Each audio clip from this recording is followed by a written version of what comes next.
मैं हुसैन सुल्तान हिंदुस्तान डेली में आपका इस्तेकबाल करता हूँ। इस वक्त मैं मौजूद हूँ मुंब्रा के मुंबई कॉलोनी में। यहाँ पर आपको बता दें कि यहाँ पर एमआईएम का जो हेड ऑफिस है, मेरे पीछे आप देख सकते हैं जिस तरीके से जो बिहार चुनाव के जो नतीजे आए हैं, जिसमें एमआईएम को 5 सीटों पर कामयाबी मिली है। एक तरीके से देखा जा रहा था कि यहाँ पे एमआईएम को और बढ़त मिल सकती थी, लेकिन इस बार एमआईएम को यहाँ पर 5 सीटें मिली है और जिसको लेकर यहाँ पे जो मुंब्रा शहर में यहाँ के जो अध्यक्ष है और जॉइंट सेक्रेटरी है महाराष्ट्र के सैफ पठान, वो यहाँ पे एक जश्न मनाए। यहाँ पे ढोल बाजे मिठाइयाँ तकसीम की गई।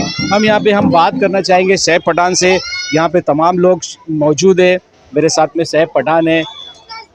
सैफ भाई, क्या कहेंगे जिस तरीके से माना जा रहा था कि आज 5 सीटें विधानसभा चुनाव में बिहार के जो नतीजे सामने आए, उसको लेकर जो 5 सीटें एमआईएम को मिली, क्या कहेंगे?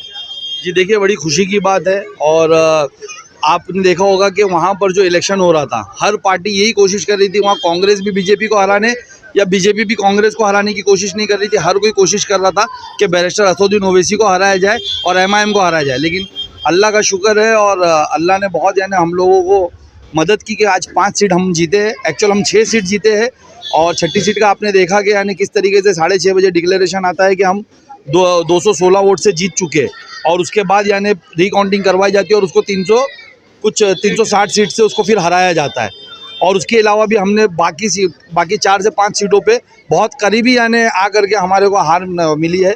करीबन हम कई सीट पे 1200, कहीं पे 2000, कहीं पे 3000 ऐसे मार्जिन से हारे। इस तरीके का अनुमान लगाया जाता है कि 8 से 10 सीटें एमआईएम जीत सकती है। जी देखिए, हम लोगों का पूरा यकीन था कि 8 से 10 सीट होगी। जिस तरीके से आवाम वहाँ पर प्यार दिखा रही थी बैरिस्टर असदुद्दीन ओवैसी साहब को, यानी आप यकीन जाने कि 2 किलोमीटर की दूरी पे ही राहुल गांधी की सभा होती थी और असदुद्दीन ओवैसी साहब की सभा होती थी। वहाँ पर 10,000 का भी मजमा नहीं होता था और यहाँ लाखों की तादाद में सरों का समंदर दिखता था। तो ये उम्मीद लगाई जा रही थी कि हम शायद वहाँ पर बहुत अच्छा है ना और अच्छा प्रदर्शन कर सकते। लेकिन खैर 5 सीटें भी कम नहीं है। सेकंड आना भी यानी 80-80 हज़ार वोट लेना, 70-70 हज़ार वोट लेकर के सेकंड आना, 2-2 हज़ार से हार जाना। हमारे कुछ वहाँ पर इंडिपेंडेंट हमारे भाई खड़े होकर के हमारी सीटों को गिराए। कुछ कांग्रेस ने वहाँ पर अपना रोल अदा करी हमारे वोट काट करके बीजेपी को जिताने का। जिस तरीके से आप कैंपेनिंग के लिए वहाँ पहुँचे थे, चुनाव प्रचार के दौरान पहुँचे, तो किस तरीके का माहौल था और उसका रिजल्ट क्यों नहीं आ पाया? देखिए, हम जब वहाँ कैंपेनिंग के लिए पहुँचे तो अल्हम्दुलिल्लाह अच्छा माहौल था और उसका रिजल्ट है ना आपके सामने। आज अगर हम 5 सीट पे जीतते, 6ठी सीट हमारी जीत को अभी वहाँ पर हमारी फाइट चालू, हमारा कैंडिडेट वहाँ पर बात कर ही रहे, वहाँ पर हमने जगह नहीं छोड़ी है। उसका भी रिजल्ट इंशाअल्लाह ताला अनकरीब आएगा। और उसके अलावा भी अगर हम लोग आप सोचिए 4 से 5 सीटों पे अगर सेकंड पोजीशन पे आते हैं, यानी आप सोचिए तो फिर ये तो बड़ी जीत है हमारे लिए। वोटों का यानी जो काउंटिंग है हमारी बड़ी है और बड़ी नहीं सिर्फ बहुत ज़्यादा बड़ी है। इस बार एनडीए को एक पूर्ण बहुमत हासिल हुआ है, क्या वजह रही? देखिए, ये तेजस्वी का घमंड, राहुल गांधी का यानी गुरूर, ये उसके नतीजे।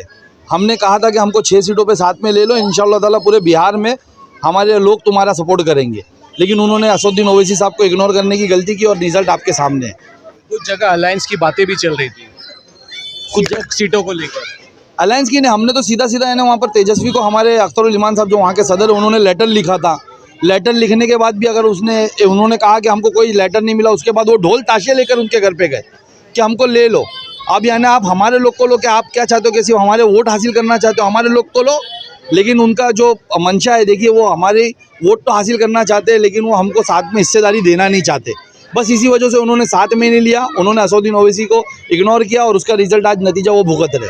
अभी जिस तरीके से बिहार के चुनाव खत्म हुए, अभी 2-3 महीने में मनपा चुनाव आने वाले, मुंब्रा कौसा थाने में क्या तैयारी है एमआईएम की? देखिए, पूरी तरीके से पूरे महाराष्ट्र के अंदर में, सिर्फ मनपा है मुंब्रा थाने में नहीं, पूरे महाराष्ट्र के अंदर इंशाअल्लाह ताला एमआईएम पूरी ताकत से लड़ेगी और पूरे सब तरफ तैयारियां हैं। हमारे कैंडिडेट सब रेडी है। इंशाअल्लाह ताला जिस दिन इलेक्शन की डेट डिक्लेयर होगी, हम लोग सब यानी अपने नॉमिनेशन शुरू करेंगे। यहाँ से जो नतीजे सामने आए उससे ऐसा लगता है कि कार्यकर्ताओं में उत्साह बढ़ा है।